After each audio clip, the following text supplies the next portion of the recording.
Շնորհակալություն, պարոն վարչապետ, մեր հարցազրույցների ընթացքում դուք նաև անդրադարձել եք հայկական ապրանքների եվրոպական չափանիշներին համապատասխանեցմանը։ Այսօր հուսադրող է, որ փաստորեն ունենք տենդենսներ, երբ հայկական արտադրանքը որոշակիորեն արտահանվում է Եվրոպական միության երկրներ, որքանով են դրանք համապատասխանում չափանիշներին եւ արդյոք սա սիմվոլիկ չէ, այլ կարող է լինել շարունակական եւ գնալով ընդլայնվել։ Երկրորդ հարցս վերաբերում է գազի գնի թանկացման հավանականությանը, դա հավանական է համարում թե ոչ, եւ թանկանալու դեպքում ունենք համապատասխան ծրագրեր, միջոցառումներ այլընտրանքի առումով։ Գիտեք, ես կառավարության նիստում այսօր էլ անդրադարձա, որովհետեւ մենք 8 տարի անդադ խոսում ենք ստանդարտների մասին, ապրանքների արտադրության ստանդարտների մասին, եւ այն ընկերությունները, որոնք այս ընթացքում մեր աջակցության ծրագրերից օգտվել են, մեր խորհրդորներին, խնդրանքներին ականջալուր եղել են, իրանք խնդիր չեն ունենալու, որտեղ իսկապես անսահմանափակ շուկաներ կան, բայց մենք դա չի նշանակում, որ ԵԱՏՄ-ի հետ մեր գործերը բան ենք անում, ամփոփում ենք կամ փակում ենք, նախ ԵԱՏՄ-ի շուկաներ կան, որոնք մենք նորմալ մուտք մինչև այս պահ չենք ունեցել, ոչ թե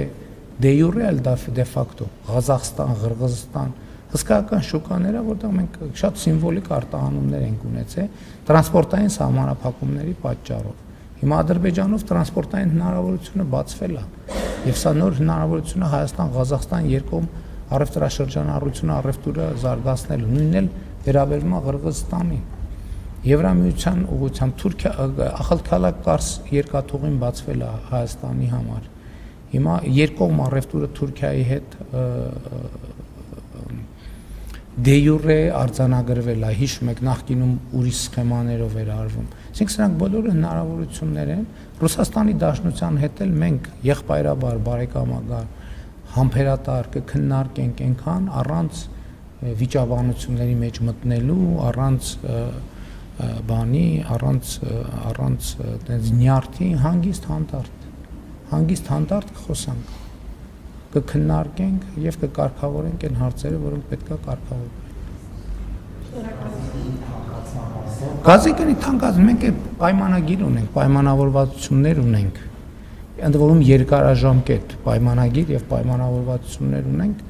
Ես դժվար եմ պատկերացնում այդ պայմանագիրը, կողմը պայմանագրից ինչպես պետք է հրաժարվի, դա շատ, այսինքն պայմանագրային գործելակերպ չի։ Բայց ամեն դեպքում մենք բնականաբար բոլոր սցենարներն են նայում ենք, որպեսզի միշտ ենք նայել բոլոր սցենարները, որտեղ էլ եմ ասում, այս խոսակցությունները, որ ձեզ համար նորություն են, ինձ համար նորություն չեն։ Ես 8 տարին երկու անգամ այս խոսակցությունների մեջ եմ։